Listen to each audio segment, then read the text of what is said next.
Today, we enter a sacred blueprint, a divine architecture etched into the wilderness. Not a monument of stone, but a mobile sanctuary, a place where the Eternal chose to reside among the finite. This is the Tabernacle, and it's more than ancient design. It's a living symbol of proximity, purpose, and promise. Let's begin. Picture a vast desert. No cities, no cathedrals. Just tents, dust, and a people learning to trust. In the midst of this raw landscape, God speaks, not with thunder, but with instruction. Construct for me a dwelling, he says, not to elevate himself, but to draw near. This is not about grandeur.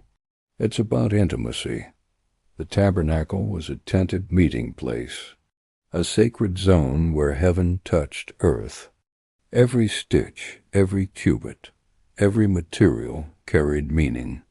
It wasn't random, it was revelation. At the core stood the Ark of the Covenant, crafted from acacia wood, overlaid with gold. It held the tablets of the law. Above it, 2 cherubim faced each other, wings outstretched. Between them, the mercy seat. This was the epicenter of divine presence, hidden behind a veil in the innermost chamber. Only the high priest entered, once a year, bearing blood and reverence. Step outward into the holy place. There you'd find the table of bread, 12 loaves, representing the tribes, a sign of sustenance and shared belonging. Next, the lampstand 7 branches, perpetually lit, a beacon in the shadows, symbol of divine wisdom and spiritual clarity. Then, the incense altar smoke rising like prayers ascending, a rhythm of devotion morning and evening, a reminder that communion with God is continual, not occasional.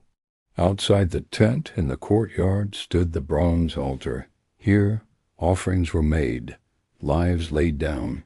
It was gritty, solemn, and necessary, because reconciliation requires cost. Beside it, the basin for washing, a call to purity before entering sacred space. Not just physical cleansing, but inner renewal. Pause here.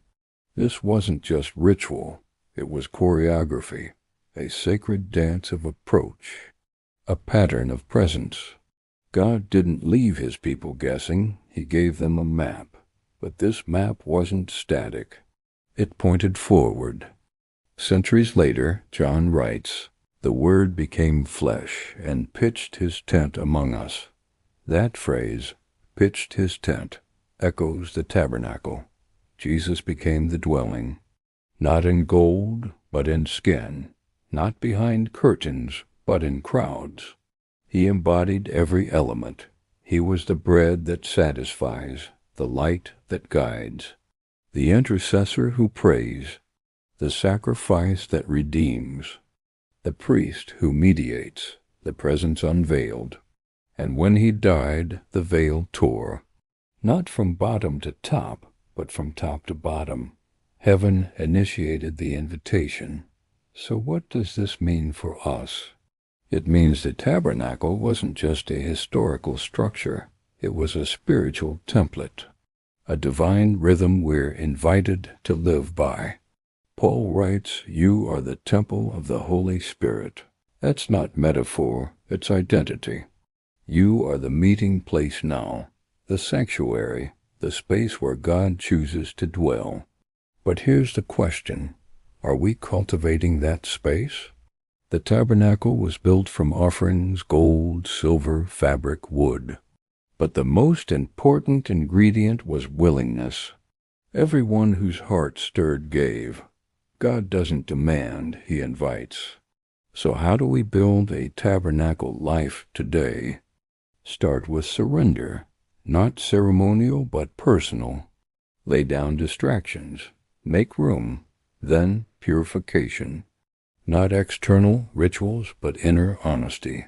Let God cleanse what's hidden. Then illumination. Let his word shape your steps. Not just read, but absorbed. Then, communion. Speak to him, not just in crisis, but in rhythm. Let your life rise like incense. Then, trust. Believe he will provide, not just materially, but spiritually, daily grace, and finally awareness. Live conscious of his nearness, not just in sacred moments, but in the mundane, in traffic, in silence, in laughter, in loss. The tabernacle was temporary. Jesus fulfilled it. The Spirit continues it. And we embody it. So when life feels scattered, remember the tent in the desert, the God who chose proximity over perfection, the one who still does. The tabernacle wasn't just a place, it was a pattern of presence, a pattern of pursuit. So build your life with intention, with reverence, with welcome, because when God dwells among us, everything shifts. Thanks for joining Faith Unfolded. If this episode stirred something in you, share it, subscribe, and most of all, make space for the sacred. May your spirit stay open and your path stay lit. Until next time.